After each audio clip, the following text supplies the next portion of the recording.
Hi guys, I decided to do another video and on EU4 demo, and this time I decided to cover the new features and changes from EU3 to EU4. Now, one of the first changes that can be noticed from the beginning is you can actually zoom in on the map when you're choosing your nation, all the way to seeing provinces. And also you got map modes available, so you can actually look at the terrain map, religion, when deciding, like when deciding picking Ottomans, you will notice straight away that some of you'll have to convert some of your population. Also there's imperial mode if you're playing HRE. Trade, where you can see how much you'll be covering by your trade.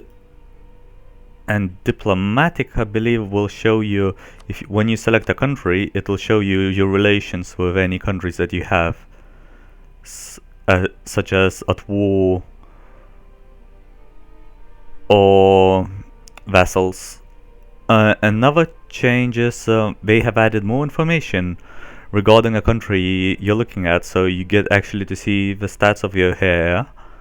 You get to see, which is one of the new features, your nation's ideas, in this case Ottoman ideas, which you unlock through getting national ideas. The difficulty is still the same as in before. In the last one you could see the war, who you were at war with, but you could not see a war score, so they added the war score, they added who your troops are at, who are your vessels, and if I in case select Venice, it'll say I have no wait, or was it Austria? I have royal marriage with Bavaria. So that's all the features that I have noticed so far for selecting your nation at the beginning. And they also changed and removed a lot of things from the options. So there's no longer choosing a cost of your how much merchants or lucky nation. No, actually lucky nations is still there. But a lot of the options have been removed, so it's been simplified. Let's load up Ottomans to go through more of the features. Now, since my last video, I have upgraded my YouTube account so I can do longer videos, and I also, based on some suggestions, lowered the game music volume, and I'll try speaking louder. And this time I'll try to time myself, so I'll actually start my timer, so my videos I actually know when I should be stopping the recording. Now I'll try going from the top and scanning through the entire screen to cover as much as I can. So first thing that's being changed is your income. You're no longer based on a yearly income and then monthly expenses. Now all the expenses and income happen every month. So if you got a negative balance, that means you are actually losing money, whereas in EU3 a month losing money might have meant a year you're making more money than you are spending over 12 months. But now you can see exactly what's going on with your money. Manpower has been unchanged. Here hasn't really been any changes apart from if you're playing a republic, then in EU3 you didn't have legitimacy, you didn't have anything, but in EU4 there's approval of your people for your republic ideas, so how you're running a country. And say if you don't change your elected leader every 4 whatever years your republic does it at, you'll actually lose some of the score for that, and you'll have to get it back, the approval. But it has a trade-off in the republic. If you don't change it, then your leader actually skills up in his capabilities the longer he is in charge. Also, before you had 6 different people you could use for tasks. They have fused the spies and diplomats into just diplomats. So let me change it map mode. if I want to do a covert actions like fabricate a claim or support a rebellion, this time I'll be using a diplomat instead of spy because spies have been gone. And you'll no longer have access to all of the actions, like covert actions. Some of them, like discontent, is now locked by an idea, national idea. Whereas in EU3 you unlock certain ones through government tech. So that's been reworked. The merchants, you no longer send multiple merchants into a center of trade. Now each center of trade you can only have one merchant, and that merchant will be permanently there. And he can do one of two actions. He can either push money. Let's get the trade map. So you see the arrow, you can send the merchant and he'll push money to go from that center of trade along that arrow to the next one. Or he can collect at the one he's stationed at. Now in certain cases you can actually push it against the arrow, push back, like if we look at this, we're transferring, but because we're pushing it against the current, our efficiency is lowered by 80%. So arrow this way, well, this arrow means you're pushing it forward, so it's easy to push it forward. You can utilize your power, but pushing it back you get 80% penalty. So that's it for merchants. Colonists now will actually slow down your ability to colonize, because when you send a colonist, he will stick there until it's colonized, and then once it's done, come back. It's actually all of the roles have been changed. So when you send them off somewhere, instead of them being consumed, they do the action, and once they're finished they come back. And in case of a merchant, they actually don't finish until you call them back. So I covered diplomats will go, say for arrange a marriage, he would go off, arrange a marriage and come back quickly. But if you're doing something like which is a new EP feature, improve relations, he'll stay there for some years until he improves it to the maximum he can, but at any point you may recall them. So that's a change. And missionaries are still purely for converting, so getting rid of other religions out of your provinces. But the big change to missionaries is they now have a progress bar. So it says, like here, the missionary will have a monthly progress of 0.9%, and then due to certain facts. So if we pick a different one, here he'll have 1.5%, and that can be boosted by missionary strength even further. And it tells you how much approximately it'll take you to convert a province, instead of EU3 where every month you had a chance, say 9% chance to convert, and sometimes you would actually spend 10 years and that 9% would never trigger. Whereas here you'll know exactly when it's finished unless you change your strength of missionaries.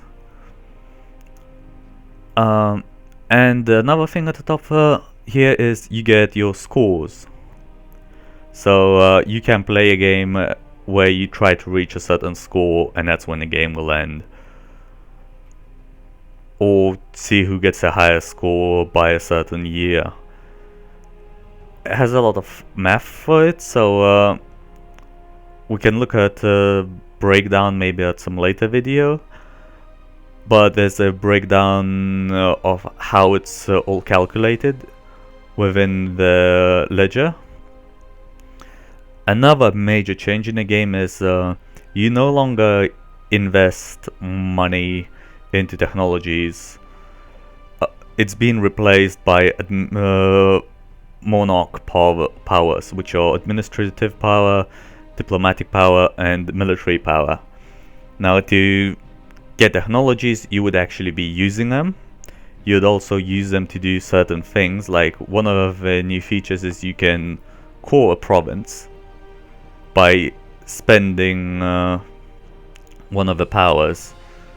and this will obviously take time, but you no longer have to wait 50 years for it to autocore. You'll actually can spend this as a currency.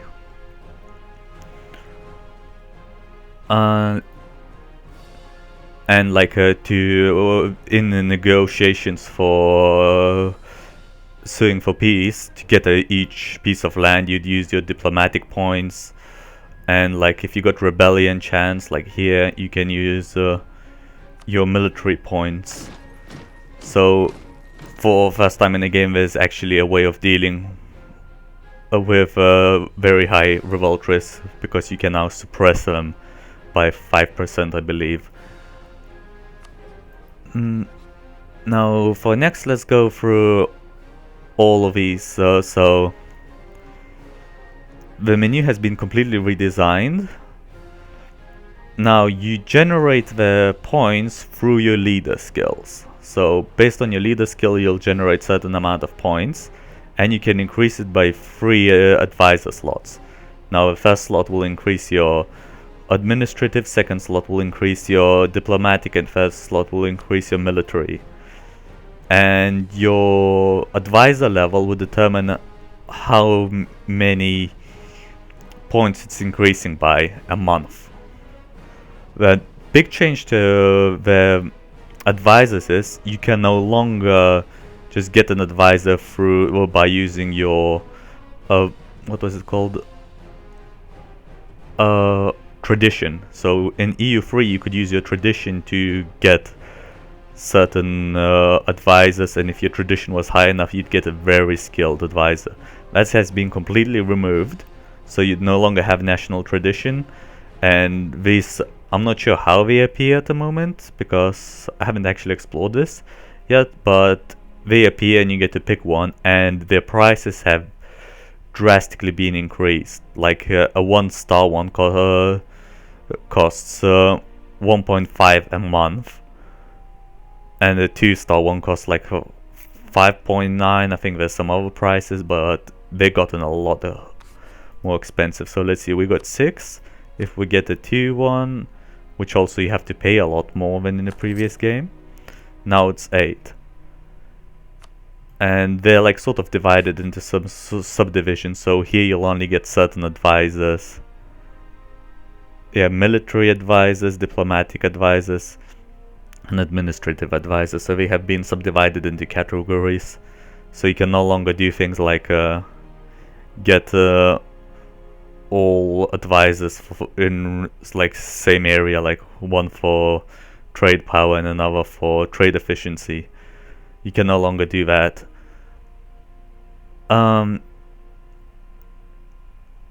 Also, you no longer get these, like if you have like lots of modifiers on your country, you would have like lots of flags in the previous game.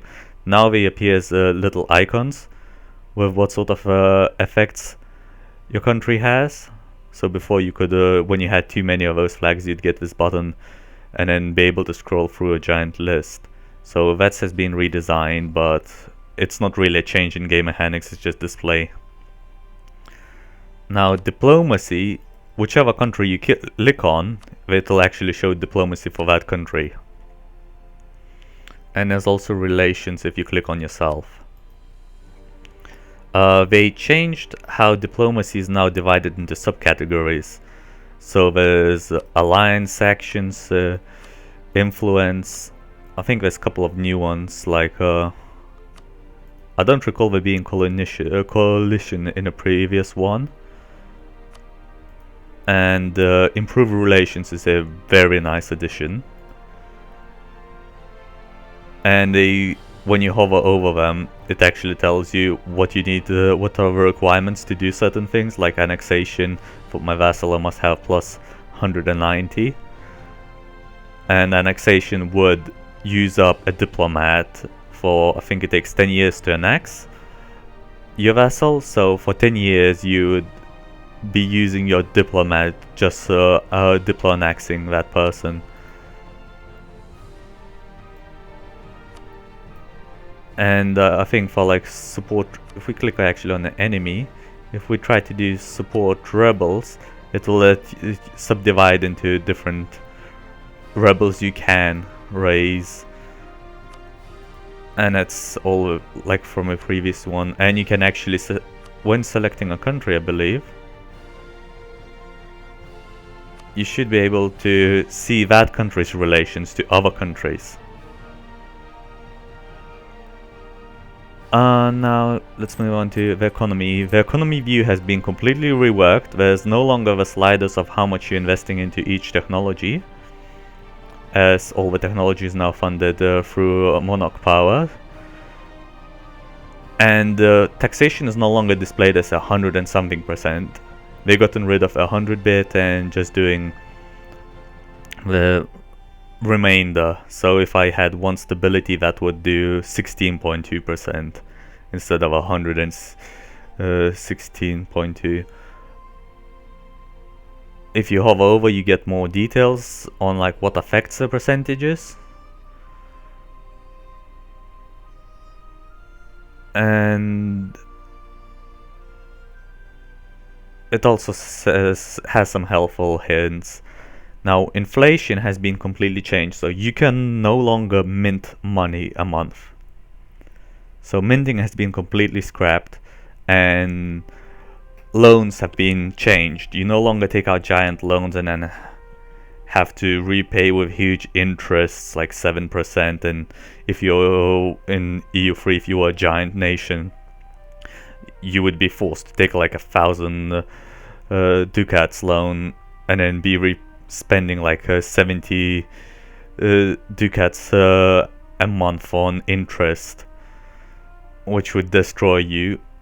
So, and if you take out a loan, that actually increases your inflation. So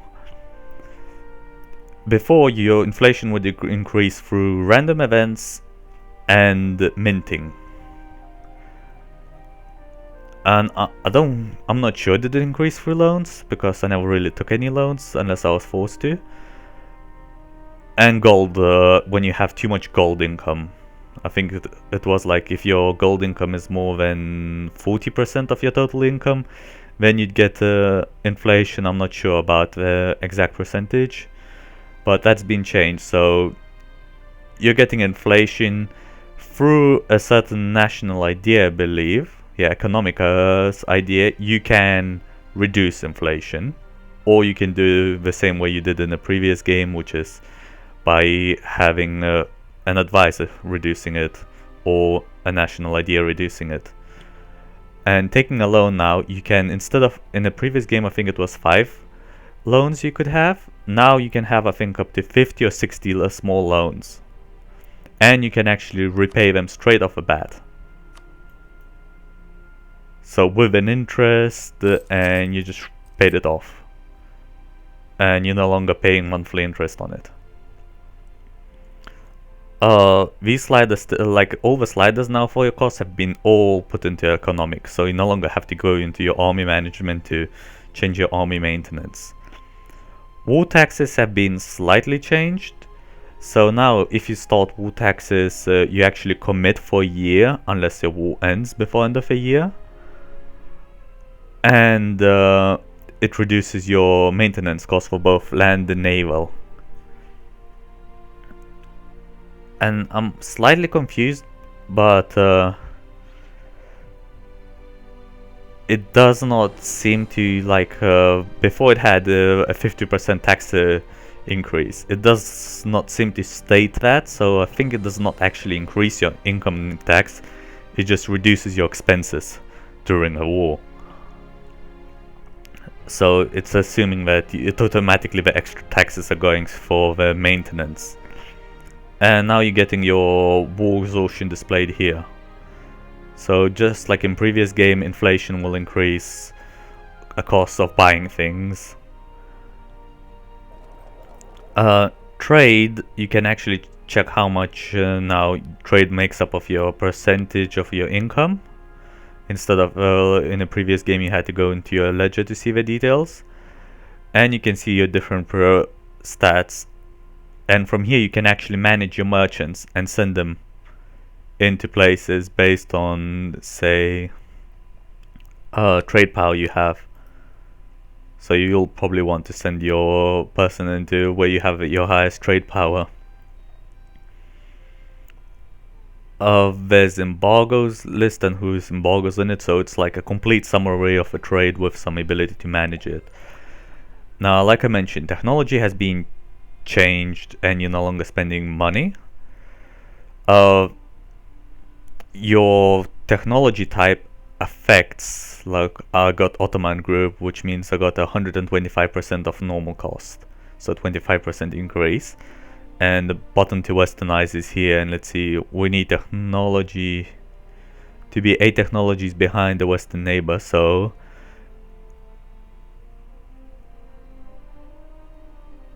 and it also tells you how much it is currently, so Venice is not far enough ahead of us for us to westernize, so it's more of a late game thing. And to get technology has been actually grouped up, so your government and production has been grouped into administrative, and your naval and trading has been grouped into diplomatic, and military has stayed as military. Stability no longer has an option here, it's been moved out elsewhere to increase stability. And with the number of levels of technology have been reduced to 32, I believe, based on, if I hover over this, it'll show as the last one is 32, and everywhere else where I checked, 32 was the highest number. So before there was, I think, like 70 or 80 levels, and you might have been able to go higher if you were rich enough in EU3.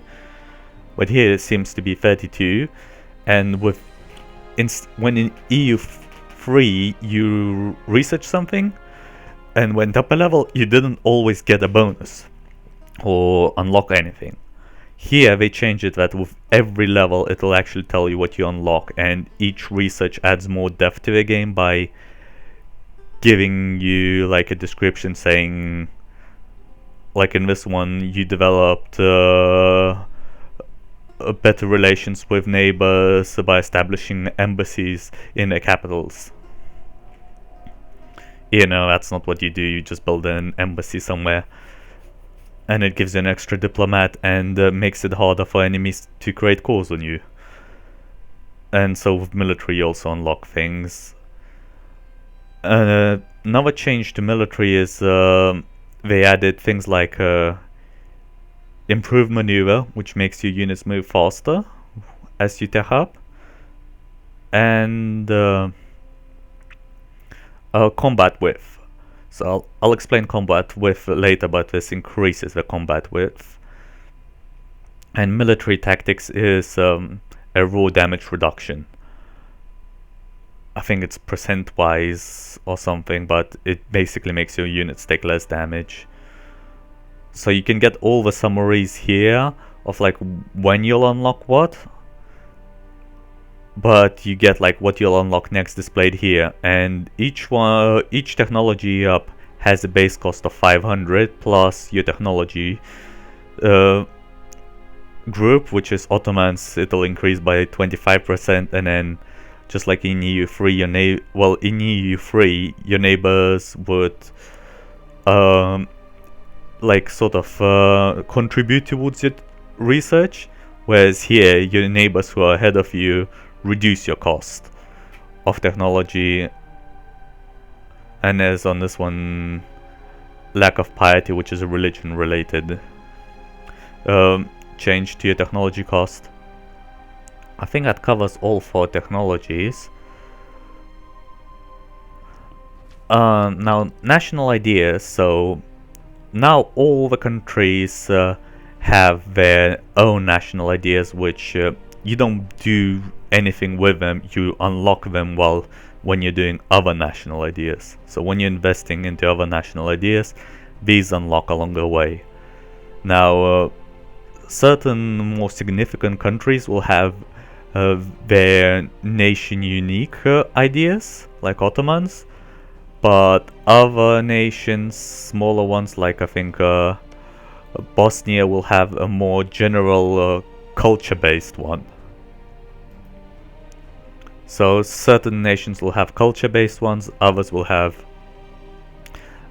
country based ones because they were a significant country and they had something significant during their history. Let's go back.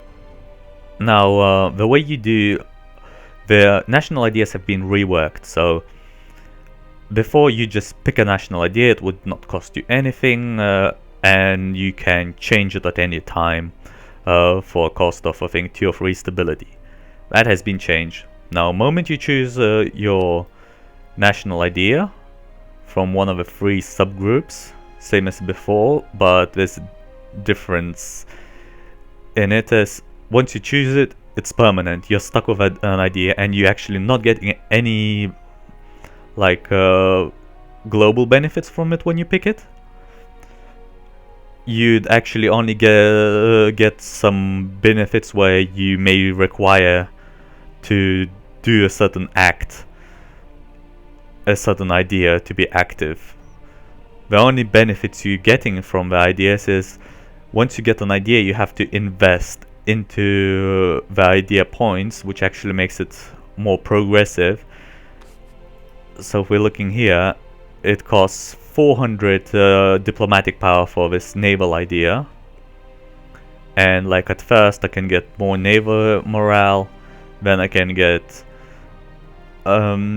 prestige. So all of these I think most of the national ideas from the previous game are now sort of subsets of ideas in this, which you unlock by investing the according power, so diplomatic, administrative, or military power. So that's a very huge game changer, and it also means that you have to decide where you're gonna be putting your administrative points. Are you gonna be putting them into your administrative technology, or are you gonna be putting it into one of your administrative ideas that you have unlocked to make it further? And once you reach the final point, it unlocks, like, each one has a special unlock. Like naval idea, final one is ships auto repair on coastal zones.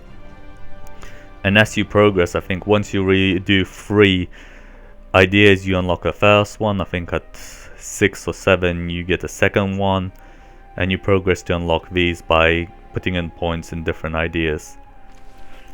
Now missions, big changes. You're no longer stuck with 1 mission. You actually get to pick 1 out of 3 missions you want to do. And in some cases, like in my previous video, it might be do this or do something completely opposite, which is claim or improve relations. This is pretty much the same, and like I mentioned before, some of the national ideas will unlock things, and some of here you will notice that, like, I'm not sure where, but I know there were a few of them which say you need diplomatic no, it's diplomatic skill. One of these says like you need a certain idea, centralization idea, like here, to be able to activate it. So you need certain ideas to activate these. My video is running a bit long, so I'm gonna finish this part now and continue in part 2 on the